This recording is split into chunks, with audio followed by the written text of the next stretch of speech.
convicción y con ese coraje le va a pasar la palabra a Juan, convencido que va a ser allá el 10 de diciembre, cuando festejemos los 40 años de democracia, el próximo presidente de la Argentina.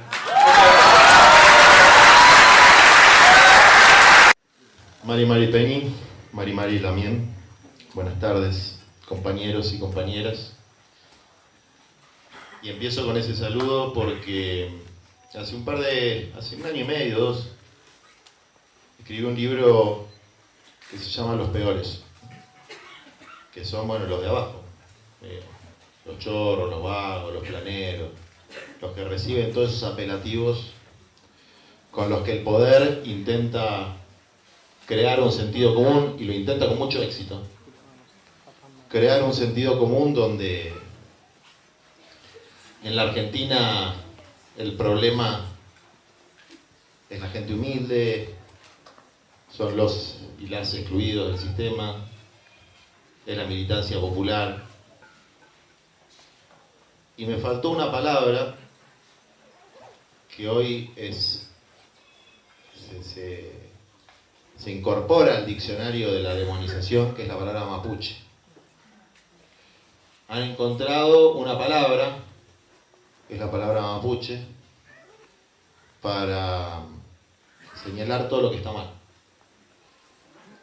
Y yo aprendí en este territorio ancestral que la palabra mapuche significa todo lo que está bien. Y aunque sea piantavotos, porque cuando logran demonizar algo es piantavotos, el mapuche es piantavotos. En alguna época era tener un amigo mapuche y decir Mari era recopado. O sea, entraba bien, era progre todo. Ahora no. Ahora es piantavotos. Nadie quiere ver un mapuche cerca. Y en las malas es donde se ven los amigos, no en las buenas. Miren, el tema particular me parece que sirve para diferenciar lo que debe hacer un militante popular de lo que hace un político profesional. Un político profesional regula su conducta por focus group, por encuestas y por pequeñas conveniencias. Un militante popular la regula fundamentalmente por sus convicciones. Y nosotros y nosotras nunca, jamás vamos a utilizar la humillación, la denigración, el sufrimiento de los de abajo, de los pueblos originarios para ganar un voto. Preferimos que nos vaya muy mal antes de entregar nuestras convicciones por una pequeña ventajita en el orden político. Y quería iniciar con esto porque en Argentina se están cruzando algunas rayas rojas, líneas rojas, ¿no? Cosas que estamos dejando pasar y que después nos vamos a arrepentir porque vamos a sufrir mucho. En Mendoza, por ejemplo, se aprobó una ley que declara al pueblo mapuche un pueblo no argentino. Eso es básicamente lo mismo que decir que un homosexual es una orientación sexual no argentina, que un judío pertenece a una religión no argentina, que... bueno, etcétera, etcétera, etcétera. ¿Se entiende? Va más allá de una discusión histórica, que además, evidentemente son muy brutos porque él nombraba a Roca, ¿no? Nos enseñan en la escuela que el proceso de formación del Estado Nacional se dio con Roca y,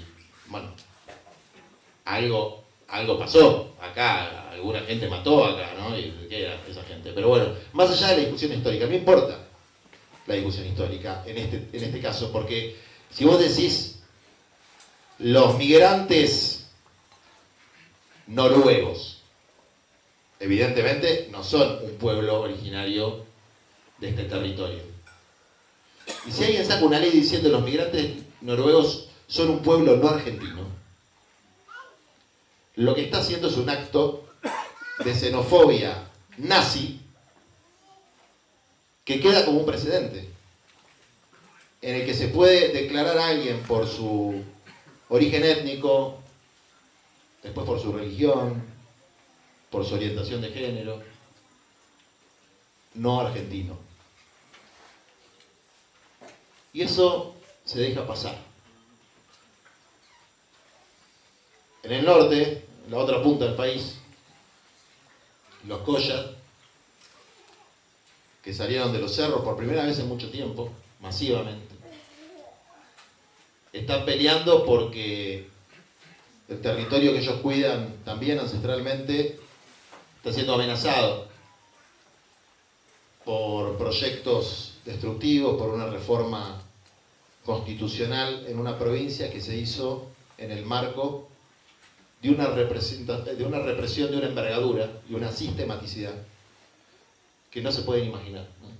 Es decir, cosas muy feas y muy generalizadas y muy masivas en todo el territorio, en todos los pueblos, en todas las ciudades.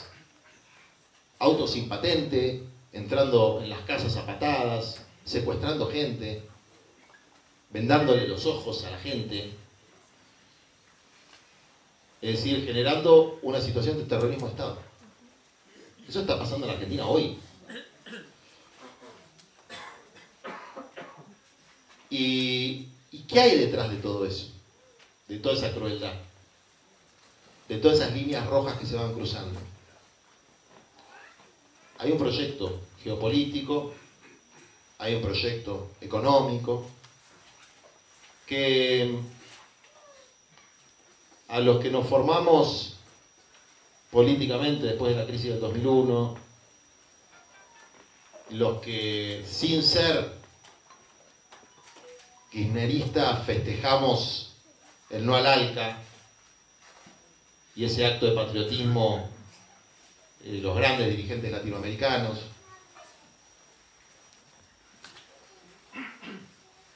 lo que vemos es un nuevo ALCA. Una nueva ofensiva que, por esas paradojas que tienen las palabras, se explica con las letras, ¿no? Casi como una regla mnemotécnica, para entender qué es lo que están buscando y qué es lo que está detrás de esta crueldad. ¿Qué es el agua, el litio y las tierras raras, los combustibles de todo tipo y los alimentos? Esos son los recursos estratégicos, entre otros, ¿no? Pero digo los principales, que se encuentran en el territorio argentino, territorio donde coexistimos una diversidad de identidades étnicas y culturales, y que en muchos casos están habitados por pueblos originarios, por comunidades criollas, las zonas de extracción de estos recursos. Entonces es necesario crear un modelo mental donde hay gente a la que se puede descartar y se puede matar y no pasa nada, y la política no reacciona. Y la política no reacciona, al menos con la contundencia que tiene que reaccionar. Sí, por ahí algún tuit, ¿no? Casi como de compromiso.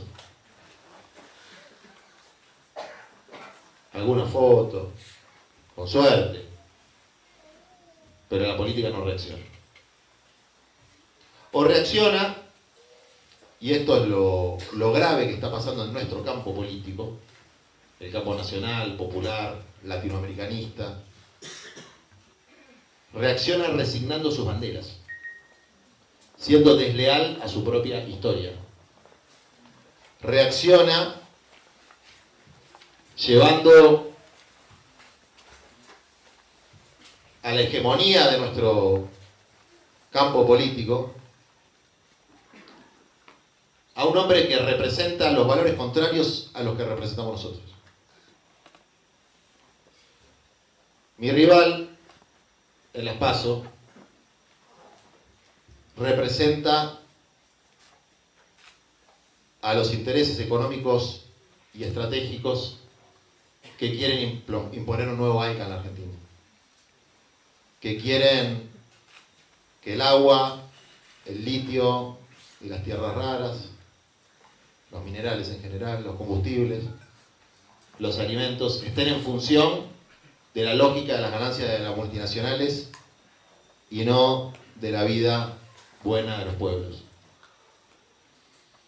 Y si hay algo que me convenció de eso, y es la razón por la cual nosotros nos presentamos dentro de las PASO, es un discurso del embajador norteamericano, Mark Stanley, frente a Sergio Massa y a Rodríguez Larreta, donde le dijo de manera absolutamente abierta y sin sonrojarse: mi mandato es que ustedes sean socios para el litio, los combustibles, el agua y los alimentos. Sin sonrojarse. Ayer, ese mismo Mark Stanley, embajador de Estados Unidos, me invitó al club. Hay un club. En la embajada de Estados Unidos hay un club. Y un día te llega una invitación al club. Y te llega una invitación secreta, así, por algún amigo, de un amigo. Si querés fotos, si no querés fotos, no fotos, pero hay un rito de iniciación en la antipatria, que es cruzar esa puerta silenciosamente, porque quien lo hace en función de una cuestión diplomática, bueno, vaya y pase, ¿no? Pero cruzar esa puerta, tomarse un cafecito y empezar a pasar informe. Y ahí entras al club de los tolerables para el sistema. Creo que la única dirigente importante viva en la Argentina que no aceptó ser perrito faldero de ese poder es Cristina Kirchner.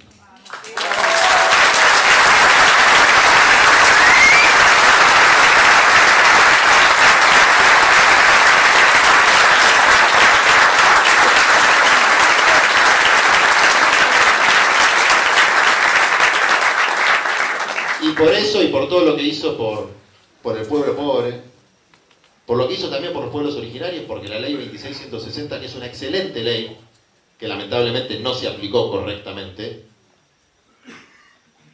por lo que hizo por nuestra soberanía nacional, por todas esas cosas, pero fundamentalmente, y esto parece contraintuitivo, ¿no? Pero yo soy jaurechiano, en el sentido de que Jaureche decía, gran pensador argentino, para los que no lo conocen se lo recomiendo: si vos sos un patriota tenés que agarrar La Nación o Clarín, leerla y hacer exactamente lo contrario de lo que dice. Entonces, yo a Cristina la quiero tanto por lo que hizo, pero mucho más por los enemigos que tiene, pues son nuestros mismos enemigos. Entonces, le contestamos con una carta pública a Mark Stanley, con Paula Valmedina, mi compañera de fórmula, explicando por qué no queríamos someternos a ese rito iniciático de la antipatria. Ofreciéndole una audiencia, ¿no? Porque nosotros somos candidatos a presidente y vicepresidenta. Entonces, una cosa que hablemos de igual a igual con nuestros compañeros de pueblo pobre, o es más, que nos tengamos que abajar para aprender, pero y que seamos humildes con los humildes, pero con esta gente, no, venga usted, si quiere hablar, venga usted a la oficina, porque yo soy precandidato a presidente de mi país, no voy a ir a su territorio,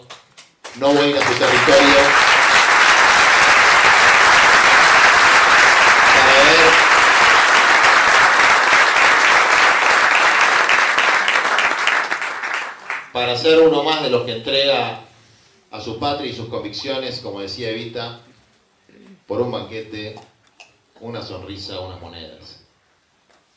Muchas veces es por la sonrisa, ¿eh? Quien tiene vocación de colonia, con que le sonría a Mark Stanley, se va radiante a la casa. La vocación de Colonia es algo muy fuerte. Y ese nuevo ALCA tiene, desde luego, un componente represivo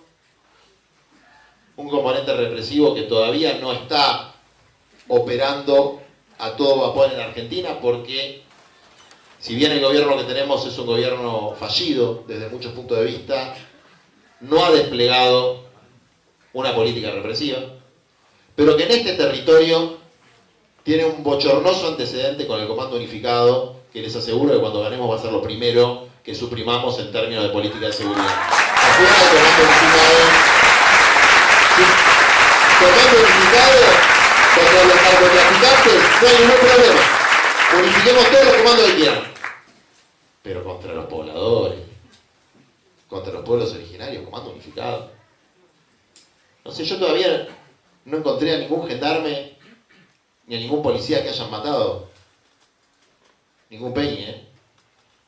Sí, conozco pibes del Alto que caen todos los días por la droga y por el narco. Entonces me parece que están eligiendo mal. Y entonces tiene esta pata represiva y tiene una pata que es la famosa espada de Damocles. La espada de Damocles es un mito que dice que había un tipo, Damocles, que tenía una espada ahí que le colgaba del cuello. Entonces si hacía algún movimiento, ¡tuki!, se cortaba la soga y le caía la espada de Damocles. La espada de Damocles es el Fondo Monetario Internacional. El Fondo Monetario Internacional tiene una política extorsiva hacia la Argentina, que le da un poder de imposición,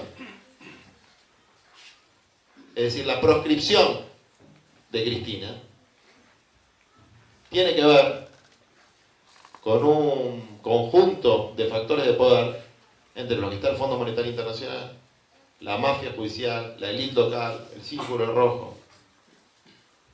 Casualmente todos los que tienen buena relación con mi rival. Con todo el respeto del mundo le digo. No, porque no puede ser firme y respetuoso al mismo tiempo, cosa que estoy aprendiendo porque la parte de... Claro, porque esto que decía, como decían, nos subleva, nos hierve la sangre. Y yo tengo sangre, hermano, ¿qué querés que haga? Igual estoy aprendiendo.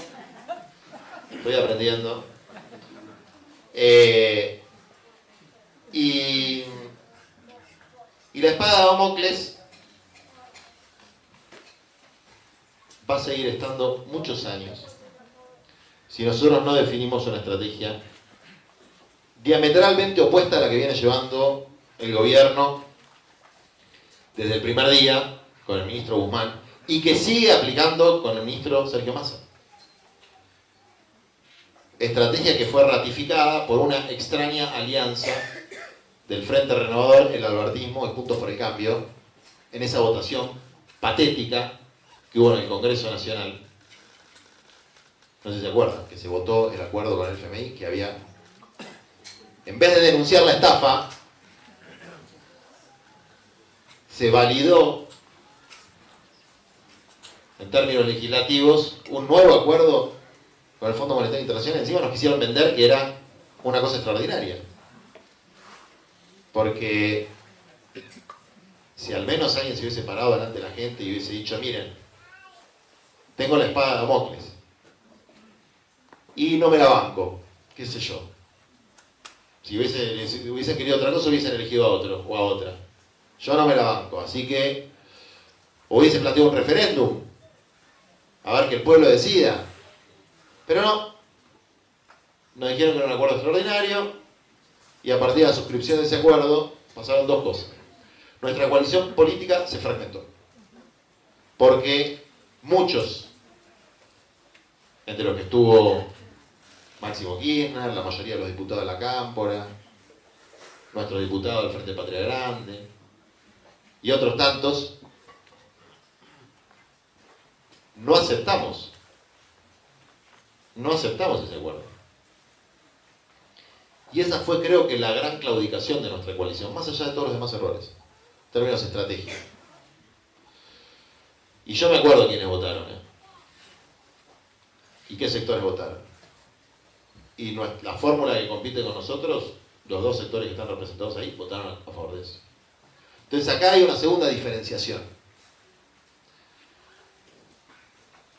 Y esa segunda diferenciación, la primera decía, era no conceder a la lógica inhumana que se está imponiendo, no conceder a eso. No hacerse el tonto con lo que pasó en Mendoza, o lo que pasó con las Lamien acá, o lo que pasa con el Comando Unificado, no hacerse el tonto. Mucho menos apoyar estas ideas. Y la segunda diferenciación tiene que ver con una cuestión de soberanía, que es confrontar con el nuevo ALCA, el saqueo del agua, del litio y las tierras raras, los combustibles y los alimentos. Lo repito porque hay que tenerlo presente a eso. Y porque es un tema, es una pelea de muchos años. Y esa diferencia hace que tengamos visiones opuestas sobre lo que hay que hacer con el Fondo Monetario Internacional. Nosotros estamos absolutamente convencidos, y no desde una perspectiva moralista o ideológica, sino desde una perspectiva absolutamente práctica, que lo que hay que hacer con el fondo es decretar la cancelación del acuerdo y la suspensión de los pagos. Absolutamente de acuerdo. Absolutamente convencido.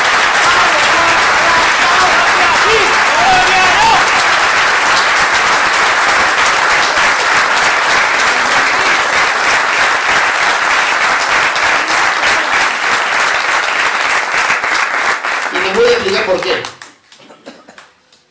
Pero bien desde el punto de vista práctico. Miren, hay cosas que son jurídicas y éticas y políticas que hay que tener en cuenta. Una es la violación del propio estatuto del Fondo Monetario.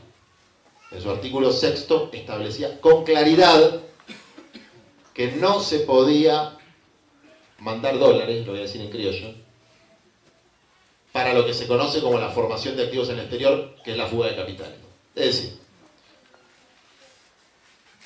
vino el fondo y metió dólares acá en el Banco Central, que es este vaso de agua. Y entraron dólares, 45.000 millones de dólares.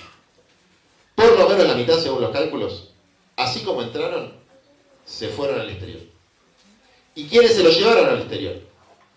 Los grupos financieros que habían entrado a la Argentina con el genio de las finanzas, Caputo, y que compraron dólares muy baratos, que hasta se remataron, hubo remate de dólares. No es un chiste, ¿eh? Se remataban dólares. Obviamente tenías que poder comprar ya 50 millones, pero se remataban dólares. Entonces, por lo menos, la mitad del vaso, la mitad de los dólares, así como entraron, se fueron directamente.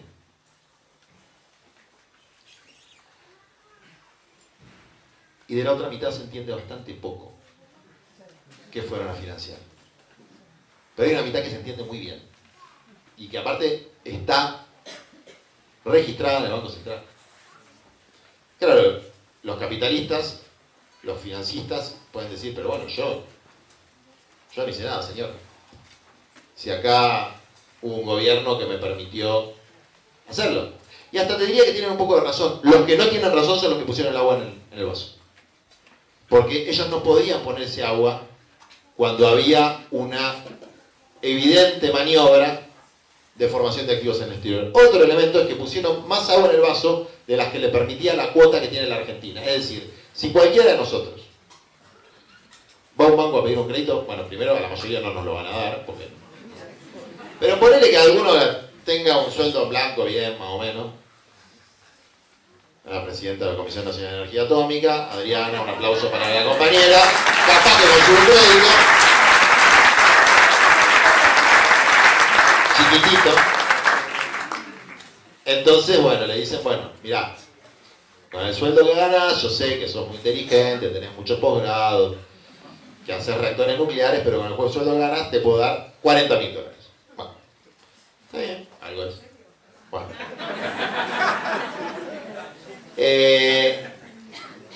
Entonces, es más o menos razonable. $100.000 para que se compre una casa. un crédito tipo lo suba, $150.000. Ahora, seguro que no le pueden dar 20 millones de dólares, porque no los va a poder pagar. Eso exactamente es lo que hizo el Fondo Monetario con la Argentina. Le prestó 100 veces más de lo que estaba en condiciones de pagar. Entonces ahora viene el argumento práctico. Vamos a seguir con el ejemplo de la compañía Adriana, que tiene muchas más virtudes que ser una posible deudora del banco. Bueno, tiene un Procrear. Bien. Vamos a suponer que Macri dice, no, yo a esta señora le voy a dar un Procrear, pero un Procrear piola. Y le voy a dar un Procrear para que sea una mansión de 100 millones de dólares. Adriana no lo va a poder pagar. Ahora, vamos a decir que Macri le da uno de 1.000 millones de dólares. Que Adriana tampoco va a poder pagar. Ahora, ¿quién tiene el problema? ¿Lo tiene Adriana o lo tiene el banco? Una cosa es cuando vos debes $1.000 o 100.000 que te pueden embargar la casa, el auto, etc.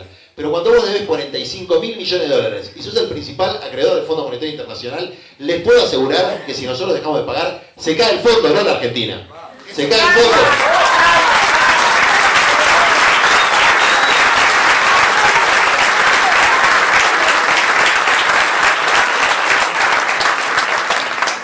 Y les voy a decir que el otro día vi una imagen, una a favor de mi rival, que va en el sentido que yo planteo, que es, no sé si después va a hacer algo, fue para la foto, qué sé yo, que nosotros venimos planteando esto hace tiempo, que hay que hacer un club de deudores del fondo. Entonces hizo una charla con el ministro de Finanzas de Egipto, que es el segundo deudor. Entonces ya están los 45.000 nuestros, que con los intereses es mucho más los 20.000 de los egipcios, y si vamos sumando, armamos un club de deudores, son más o menos 100.000 millones de dólares. Entonces, huelga de deudores. Ahora, ¿sabes por qué no se les ocurre la huelga de deudores? Porque siempre fueron patroncitos. Entonces no saben negociar para los de abajo. Yo no soy un genio de la finanza, pero he negociado bastante para los compañeros y no me ha ido mal en las negociaciones. Porque tengo claro qué intereses represento. Y yo creo que hay algunos que no lo tienen muy claro. Cuando se sientan con Max Stanley, cuando se sientan con Cristalina Georgieva, como se llame ahora, no sé, bueno, van cambiando, no tienen muy claro qué intereses representan. Y nosotros sí lo tenemos claro. Ahora, les hablé de algunos temas así como muy generales. Quiero ir a algunos temas más concretos que tienen que ver con la vida cotidiana de nuestro pueblo. Hay cosas que yo no sé si se pueden resolver en 4 años. De hecho, sí sé que sin una planificación, por lo menos quinquenal, poco se puede hacer en términos de la estrategia. Poco se puede hacer. Pero hay cosas que tengo claro que sí se pueden hacer. El déficit habitacional, que acá en Bariloche, bueno, en Angostura, en San Martín de los Andes, en el Bolsón, en toda la comarca andina, hay como una especie de extractivismo territorial, habitacional, turístico, vamos a decir. Una forma de extractivismo distinta, pero muy evidente, que es la misma lógica que mueve los otros extractivismos, que es extraer la máxima ganancia de algo que debería ser para todos, que es la ciudad. Entonces la ciudad está puesta al servicio de la ganancia inmobiliaria y del negocio turístico. No tengo ningún problema con el negocio turístico, porque da mucho trabajo, pero la ciudad tiene que ser para los ciudadanos y ciudadanas, para la gente que la habita. Entonces, que no puedas alquilar, que no puedas ni soñar con tener una casa, es un problema de primer orden, porque lo que necesita una familia es un lugar para vivir. Entonces, si yo digo, ¿podemos hacer casas para todo el mundo en 4 años? No.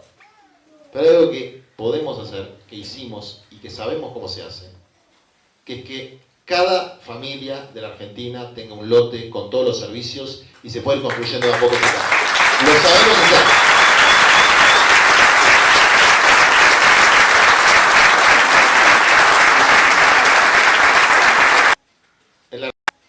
En la Argentina faltan dólares, es cierto, faltan dólares.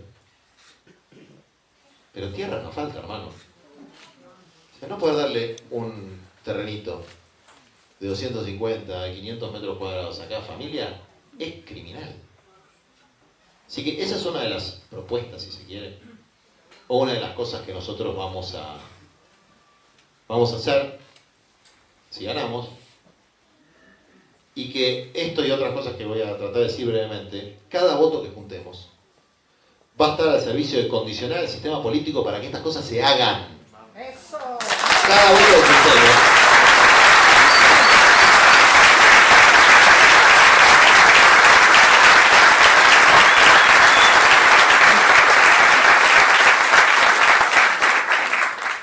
va a estar al servicio de eso, y eso es el lote propio para las familias,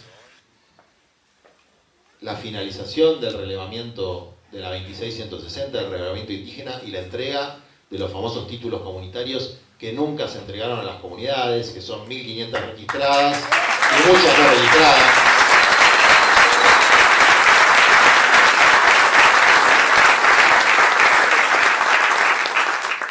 La entrega de una quinta propia a las más de 50.000 familias de pequeños productores hortícolas que saben que toda la lechuga, todo el tomate, todo lo que nosotros consumimos viene de la pequeña producción hortícola.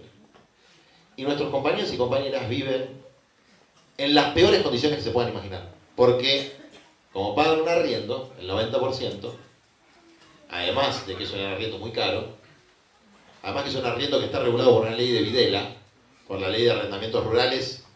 Con Perón, fíjense cómo fuimos cayendo. Con Perón eran 7 años.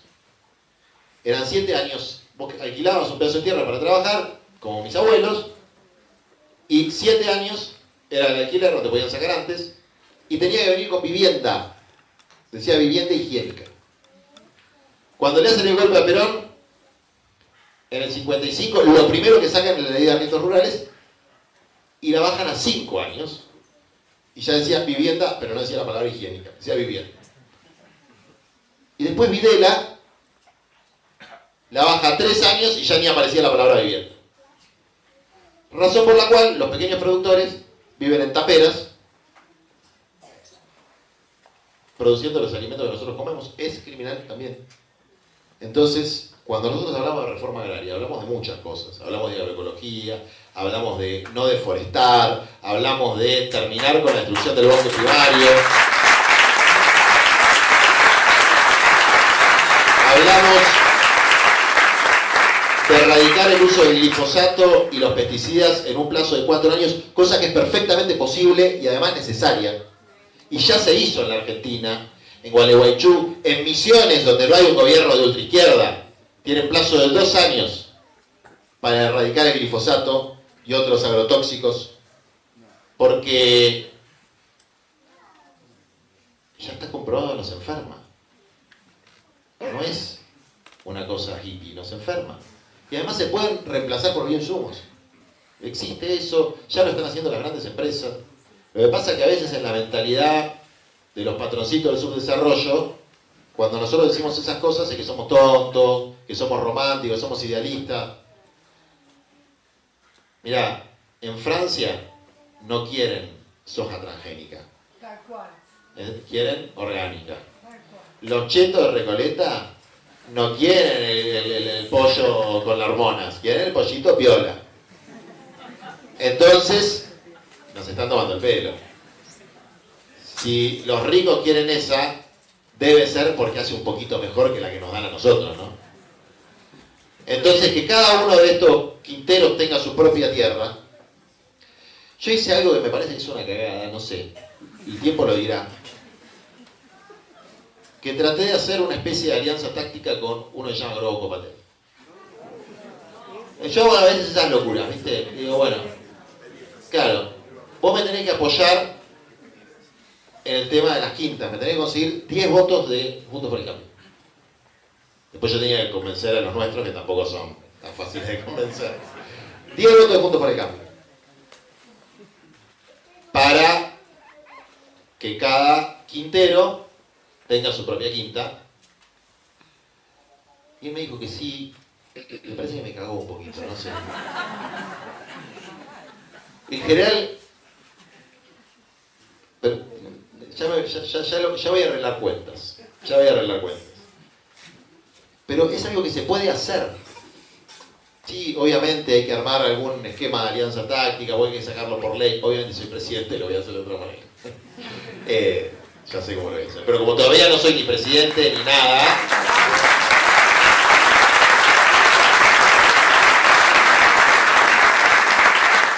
Bueno, ahí me parece que la pifié, pero miren, cada vez que yo me junto con un sector de poder, cada vez que yo lo hago a cara descubierta. Lo hago delante de las cámaras. Nunca por abajo de la mesa. Porque hay muchos que de pico son esto, lo otro, etcétera, pero después arreglan cualquier cosa. Entonces prefiero 1.000.000 de veces equivocarme, pero de cara al pueblo, que ser el genio de la política y siempre, viste, con las manos ocultas. De cara al pueblo, te puedes equivocar 1.000.000 de veces. 1.000.000 de veces. Yo he negociado con gente muy mala. Y siempre puede traer resultados para nuestro pueblo. Siempre puede traer resultados. Con este me parece que me equivoqué. Pero vamos a ver. Y el otro tema que me parece que es fundamental, además de la cuestión del lote para cada familia, es algo que para los que desarrollamos el concepto de economía popular es una necesidad urgente, porque si no, también nos vamos a ir degradando como movimiento popular. Que es la universalización del potencial trabajo, el salario básico universal, es decir, que cualquier persona, cualquier compañero o compañera, que necesite trabajar en una cooperativa, que necesite un ingreso, esté garantizado por el Estado que lo va a tener. No gratis, con una contraprestación, acorde a lo que se le paga, pero que sea universal, que no sea por cupo.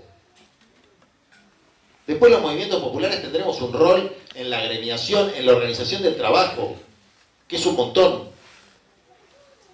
Pero ni municipios, ni organizaciones populares, tenemos que ser la barrera de entrada. Y ese es el lugar en el que nos han puesto.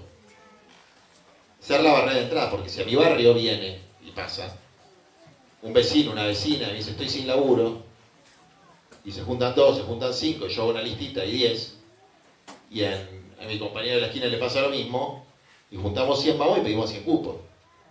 Y si no nos dan los 100 cupos, hacemos lío, y por ahí conseguimos 50. Y hubo 50 los que quedaron afuera. Entonces, ¿saben lo que le da bronca a la gente? A la gente no le da bronca que haya salario social complementario. A la gente le da bronca la injusticia. Y es una injusticia que si él y yo estamos en las mismas condiciones, él lo cobra y yo no. Esa es la injusticia. ¿Y saben cuánto vale que sea para todos? 1.6 de presupuesto. 1.6 de presupuesto. ¿Y saben cuánto se nos va en exenciones impositivas a el pibe más rico del país que se llama Galperin, el de Mercado Libre? A el grupo Clarín, que no solamente le damos pautas, sino le damos exenciones impositivas. No, sí, fíjate en el presupuesto. A la mega minería, que no solo le cobramos regalías miserables, sino que están exentos de IVA. A los jueces, que perdemos más de 120.000 millones de pesos por año en exenciones impositivas. Es decir, a todos los garcas de la Argentina le estamos dando planes VIP. Cada vez que votamos el presupuesto pasa eso. Se llama, en algunos casos, alícuota partida, ¿no? Es regímenes promocionales, regímenes industriales, que no tienen nada que ver con la promoción de la industria. Algunos sí, qué sé yo. Pero ahí hay mucha plata de planes para planeros VIP. Y con esa podemos financiar que cualquier pibe, piba, o no tan pibe, no tan piba, pueda acceder al salario mínimo vital y móvil y tener un laburo de 4, de 6 horas, por lo menos para tener un piso. Por lo menos para tener un piso. Hoy hay 9 millones de trabajadores y trabajadoras que están en situación de informalidad y no tienen un piso. Y después lo otro que es, no estoy diciendo como las primeras cosas que hay que hacer. Y lo otro es el famoso aumento por suma fija. El día que asuma este servidor, si le toca hacerlo. Hay otros que lo podrían hacer antes, pues ya tienen poder, pero bueno. Miren, que es algo que se peleó y después quedó un poco en el aire. En ese momento eran 30.000 pesos, suma fija de 30.000 pesos. Ahora tenían que ser 50.000, una suma fija que compense la caída del poder adquisitivo del salario de los últimos 7 años. Es decir, compensar lo que se perdió. Y la suma fija lo que tiene, que algunos sindicatos no están de acuerdo porque no se negocian paritarias, la verdad que a mí me parece una boludez astronómica eso, perdón, que se lo digan los compañeros, porque parece que es más importante quién firma y quién pone la trucha que la guita que tiene en el bolsillo los trabajadores. Y esas son actitudes corporativas, no son actitudes sindicales. Lo que importa es que el compañero tenga el salario que se merece, no si el mérito se lo lleva el dirigente sindical. La suma fija lo que hace también es achicar un poco la disparidad que hay de salarios. Porque hay trabajadores que cobran muy poco. Y hay trabajadores que aún sin cobrar mucho, cobran 15 o 20 veces más que el otro trabajador. Y esa dispersión de los salarios lo que hace es fragmentar a la clase trabajadora. Entonces nosotros tenemos que achicar un poquito eso. Y eso es lo que hace una suma fija. Además de recuperar el poder del salario. Alguna cosita más para la región, como para ir cerrando. Hay una que es antes de fin de año, y la tenemos que pelear todos, que es la renacionalización de las represas hidroeléctricas. Esa es una pelea que no la podemos perder.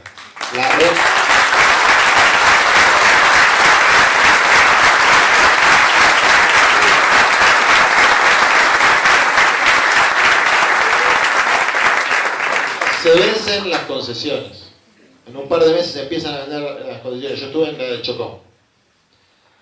Y miren, no sabía si llorar y reírme al mismo tiempo. Salimos de la represa. Les juro que esto pasó así. Salimos de la represa, donde hacemos un videíto. No me pueden desmentir acá, los que filmaron y qué sé yo. Salimos de la represa donde grabamos un videito explicando esto, que se vencían las concesiones, son 19 hidroeléctricas en todo el país, hay que recuperarlas, qué sé yo. Entonces que justo empieza a sonar la sirena de cuando se abre la compuerta, ¿no?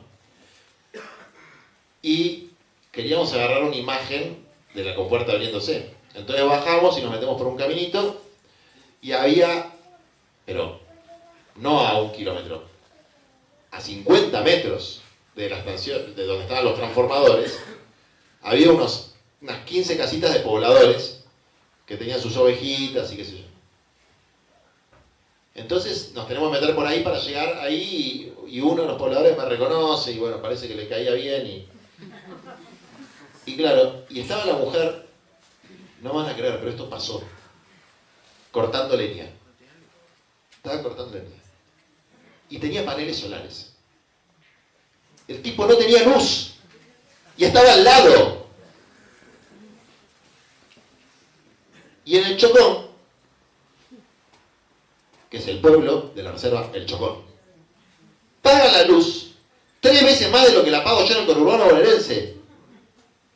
Y no solo eso, tienen un embalse, una represa, y no tienen agua porque para el consumo de las industrias, del conurbano, de lo que sea, la cota baja y a ninguno se le ocurrió meter una boca de agua en el medio del embalse para que la gente que vive ahí tenga agua. Pero es lo mismo que pasa en Añelo, es lo mismo que pasa en todos los lugares de extracción. Ese es el extractivismo. Destruir la comunidad local es lo mismo que pasa acá con la vivienda. Generar una alta rentabilidad y me cago en la gente que vive, en el ser humano real. Y eso a veces como dice la canción, desde lejos no se ve. Entonces yo he tenido discusiones muy grandes con compañeros desarrollistas, neodesarrollistas, etcétera, que es, a ver, además del impacto ambiental, además de la consulta libre, previa, informada a las comunidades originarias, vos tenés que ir a ver lo que pasa en esos pueblos, lo que pasa en Catamarca. Digo Catamarca por no decir Jujuy, porque digo donde hay gobiernos que son gobiernos nacional populares. El litio, que obviamente hay que estatizar todas las reservas de litio, y que no es tan difícil como dicen, no hay que hacer una reforma constitucional. La reforma constitucional hay que hacerla, pero por otro motivo. Pero además de eso, lo que hay que ver es que para que todo eso ande, hay que sacar mucha agua, ¿no? Hay que usar mucha agua.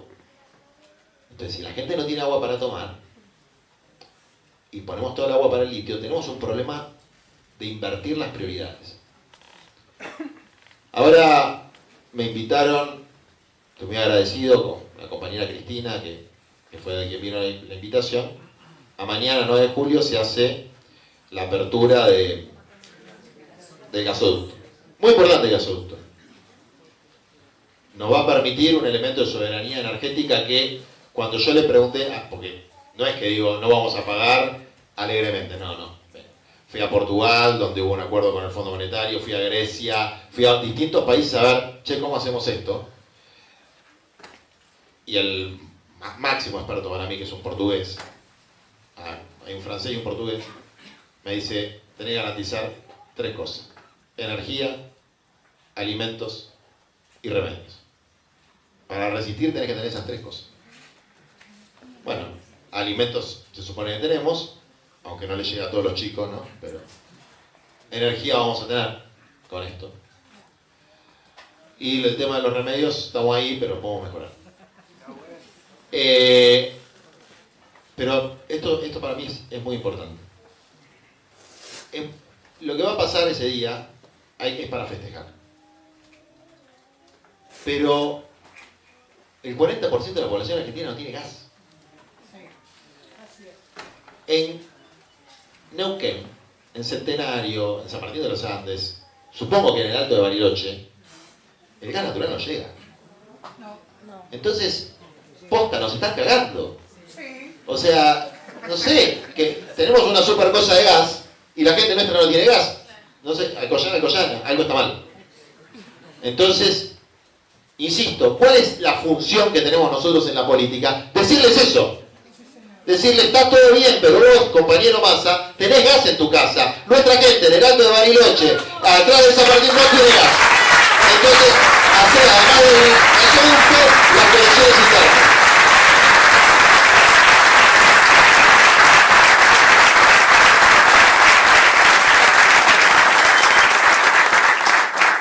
Y hay otra, comando unificado. Che, ¿pero no se dieron cuenta los del comando unificado que tenemos secuestrado un lago? 350 billones de litros de agua. ¿No se dieron cuenta que tenemos secuestrado un lago? Tenemos secuestrado un lago. Nos falta un caminito ahí, que es el Tacuifí. Yo tengo una idea mucho mejor para el lugar. O sea, porque el caminito me empezó a quedar un poco chiquito el caminito. Ahora ya me di cuenta que ese señor es malo, hay que sacarlo. Pero el caminito podría ser un primer paso. No, mira, hay que sacarlo. Y se podría hacer en este gobierno. El mecanismo es muy sencillo, hay que intervenir la empresa Hidden Lake. Primero porque es una empresa extranjera en una zona de seguridad. O sea, esto es la ley. Es una zona que legalmente es una zona de seguridad. No puede haber empresas transnacionales, mucho menos de capitales británicos, en una zona de seguridad. Y la trampita que ellos hicieron fue que cuando la compraron a nombre de un argentino. Traidor. Obvio, como dice Jaureche. Es peor el criollo que te vende que el gringo que te compra. Tenemos que sacar a los criollos que nos venden del mapa político. Esa también es una de las funciones que tenemos que cumplir nosotros.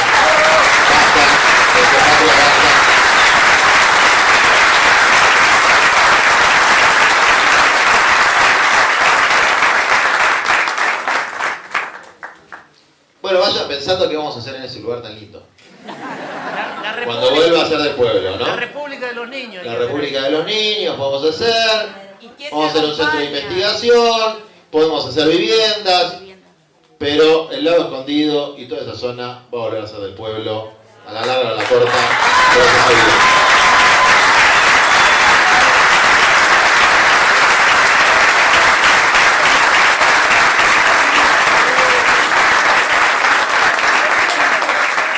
Para terminar, compañeras, compañeros, hoy salió uno que se llama Rodríguez Larreta. ¿Lo ubican? Rodríguez Larreta es medio pelado.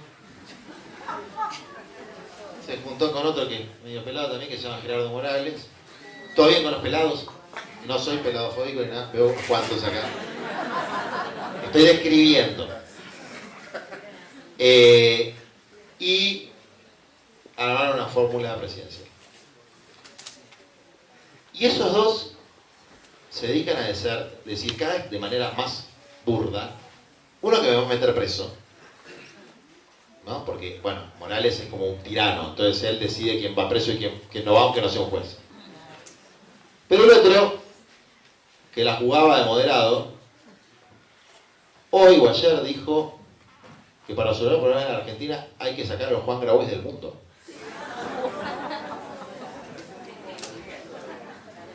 Miren Infobae, título: eliminar a los Grabois del mundo. Bueno. Patricia Bullrich sacó un spot donde decía, hay que eliminar, no dijo mi nombre, pero puso mi cara. Y Esper dijo, para Grabois, cárcel oval. Yo me quedo de la risa, y la verdad que plata y miedo no tengo, pero, a ver.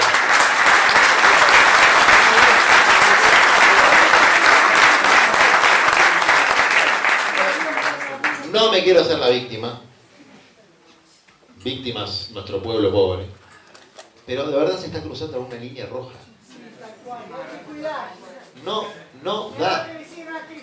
Pues exactamente. ¿Y saben por qué? Porque se dejó pasar estas cosas. Entonces yo, la verdad, puedo tener un poco como cristiano espíritu de mártir. Pero, compañeros, lo que me hacen a mí, después se lo pueden hacer a otro.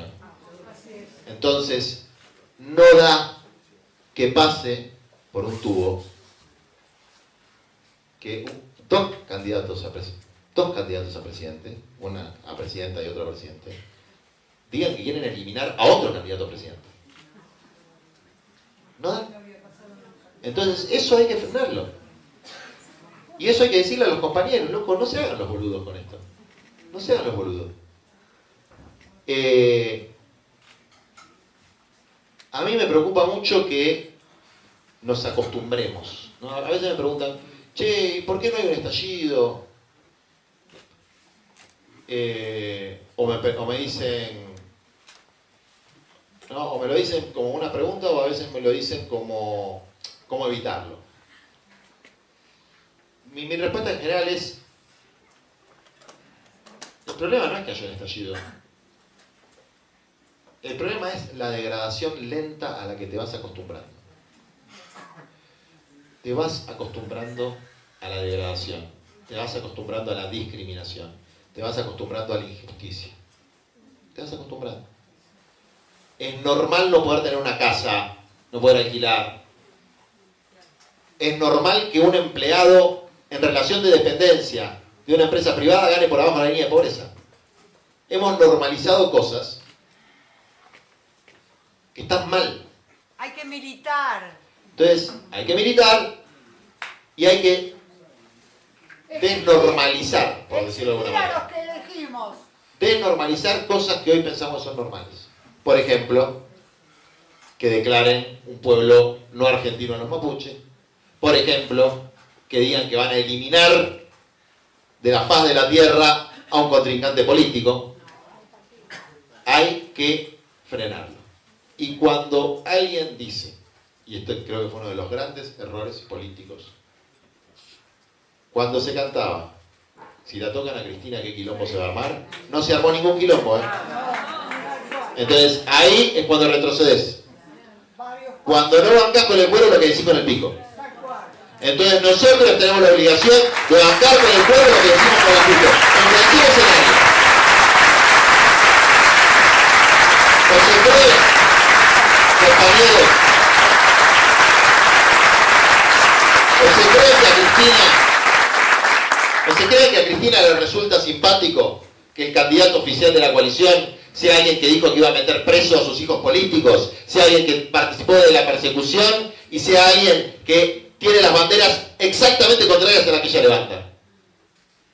No le resulta simpático. Yo no quiero ser intérprete de nadie, pero más o menos se suma y resta. Son los condicionamientos propios de un pueblo que ha normalizado el magnicidio, que ha naturalizado la amenaza, que ha naturalizado la persecución político-judicial, de un pueblo que ha naturalizado que hayamos hecho campaña con una caretita, que de un lado estaba Milagro Sala y de otro lado estaba la cara de cada uno. ¿Y qué pasó? Sigue presa. Sigue presa. ¿Cómo puede ser que no la haya indultado el presidente Trump? Eso yo me gustaría que, eso tenía pensado, y cuando lo vea más se le voy a preguntar, mira, si yo ahora la voy a indultar a Milagro Sala, ¿vos qué vas a hacer? Eso la gente tiene que saber, ¿no? Y hemos normalizado todo eso. Hemos normalizado que en un gobierno peronista haya 60% de niños pobres. ¿Cómo vamos a naturalizar eso? Tendríamos que estar todos a las puteadas fuertes. Y ahora estamos normalizando que Sergio Tomás Massa sea nuestro candidato a presidente. Pero me están jodiendo. Somos boludos. Pero de verdad, el otro día le voy a contar mi infidencia. Le mandé a alguien que quiero mucho, mujer, no voy a decir el nombre, voy a buscar el mensajito exacto, porque expresa esto. Era la declaración de un dirigente sindical muy respetable.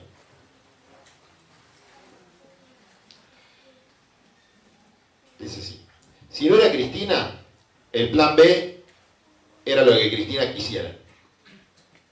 Eso es una pelotudez. Eso es pensar que hay una señora con un tablero que toca un botón y elige quién va a ser el candidato. A ver, ¿no la escucharon? Sobre todo a los compañeros que son kirchneristas, Cristina. ¿No la escucharon durante meses diciendo los hijos de la generación diezmada y el programa? Y agarran el bastón del mariscal.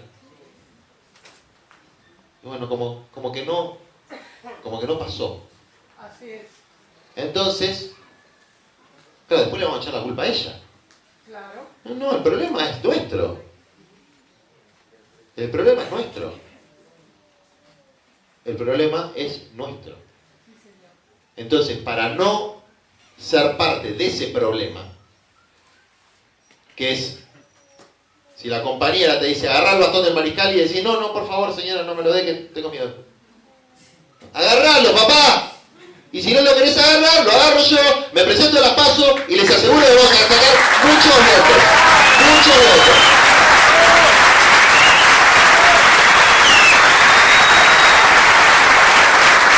Y no tengo ningún problema de después pasárselo a otro. Porque nosotros, como dice este dirigente, si no era Cristina, teníamos un plan B y un plan C.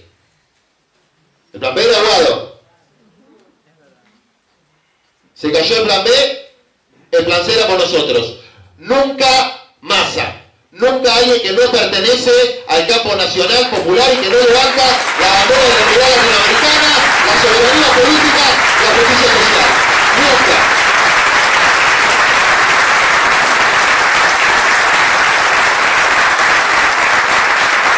Por lo menos intentémoslo. ¿Y saben por qué es distinto ir a la PASO que no ir a la PASO? Porque está claro, yo fullero no soy. ¿Saben lo que quiere decir fullero? Sí. Fullero lo dijo... Cristina. No lo iba a decir yo. Fullero es tramposo. Y yo fullero no soy. Entonces, fair play, como dicen en el fútbol. El que gana, gana, el que pierde acompaña. Esto es así. Ahora, ¿saben cuál es la diferencia? Es no darle el monopolio. No darle el monopolio. Es disputar la hegemonía del movimiento nacional y popular. Y no darle el monopolio implica la capacidad de condicionar a futuro la política. Y eso es lo que estamos haciendo.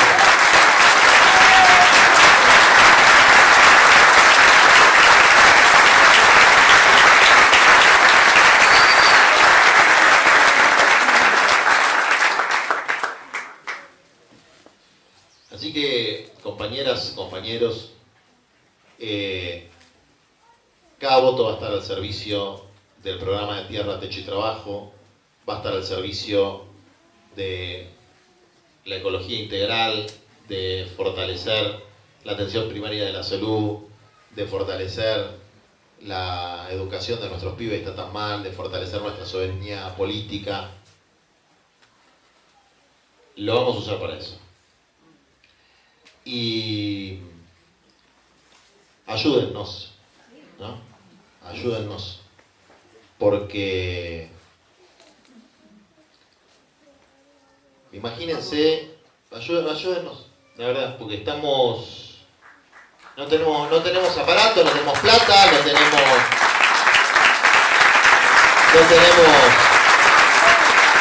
amigos en la embajada de Estados Unidos. Entonces ayúdennos. Además tampoco tenemos tanta experiencia en esto de las boletitas y la qué sé yo. Y ayúdennos, en serio. Porque lo único que tenemos es nuestra militancia, los compañeros que el boca a boca. Y después, desde luego que vamos a acompañar porque lo que tenemos del otro lado es muy feo. No vamos a pelear para ganar. Bueno, nosotros estamos jugando a ganar. Pero digo esto porque es importante que se entienda. Lo que está del otro lado es muy feo. Y no se puede militar únicamente temiendo si hoy estamos mal, podemos estar peor. Así no se puede militar. La contradicción principal está con Bullrich, Larreta, Gerardo Morales y toda esa catarroa de sinvergüenzas. Y desde luego que vamos a hacer todo lo posible en cualquier escenario para que ellos no asuman el poder en la Argentina. Pero el día después, eso lo logramos en 2019. En 2019 lo logramos. Pero el día después teníamos un buen gobierno. Entonces, fue pan para hoy y hambre para mañana. Tuvimos un gobierno que no cumplió con la consigna más elemental del peronismo o de cualquier hombre o mujer que pelea por la igualdad y la justicia social, que es que si la Argentina crece económicamente, la torta se agranda, que haya menos pobres, no más pobres. Y la Argentina creció económicamente durante el año pasado 7 puntos y la pobreza aumentó 5 puntos. Había más para repartir y se repartió peor.